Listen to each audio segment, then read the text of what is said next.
আজকে বিশ্ব মানবাধিকার দিবস, এই দিনটাকে আমরা কিভাবে পালন করছি? দেখুন, আজকের প্রতি বছরেই 10ই ডিসেম্বর বিশ্ব আন্তর্জাতিক মানবাধিকার দিবস।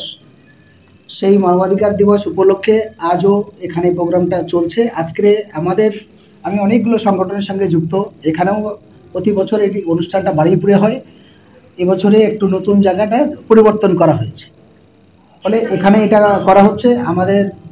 এরপরে আমরা ওয়াই চ্যানেলে যাব, সেখানে আছে। তারপর মৌলালী যুব কেন্দ্র। আমাদের মূল যে সাবজেক্ট আছে, মানবাধিকার মানেটা কি, এখন বর্তমান পরিবেশ যে জায়গাটা এসে দাঁড়িয়েছে, বিভিন্ন পলিটিক্যাল পার্টির চাপে বা প্রশাসনিক চাপে বা অন্যান্য চাপের কারণে মানুষের মানবতাটা হরণ হচ্ছে।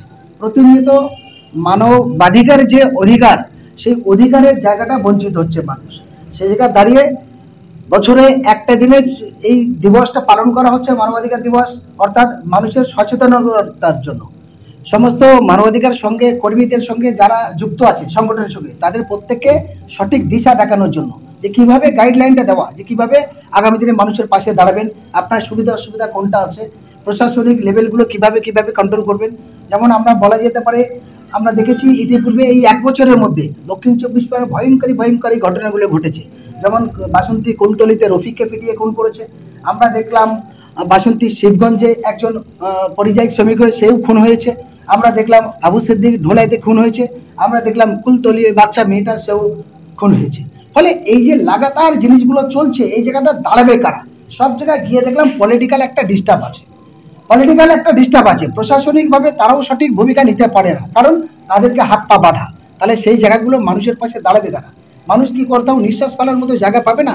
মানুষের বিকল্প শক্তি থাকবে না যেখানে তার দুঃখের কথাটা মানুষের কাছে গিয়ে শেয়ার করতে পারে? তার জন্য মানবাধিকার সংগঠনগুলো আঁকড়ে ধরা, অতএব মজবুত তৈরি করা এবং সংগঠনের সঙ্গে বেশি করে যুক্ত হওয়াটা এটা খুবই দরকার। নাগরিক অধিকার ফিরিয়ে দেওয়া কি আমাদের মূল কাজ? আমাদের মূল কাজ হলো প্রত্যেকটা মানুষের গণতান্ত্রিক অধিকারকে সঠিকভাবে পাইয়ে দেওয়া কাজ। আপনার নাম? আমার নাম হোসেন গাজী। আমি আমি মানবাধিকার সংগঠনের একজন কর্মী হিসাবে আছি। বিভিন্ন সংগঠনের সঙ্গে যুক্ত।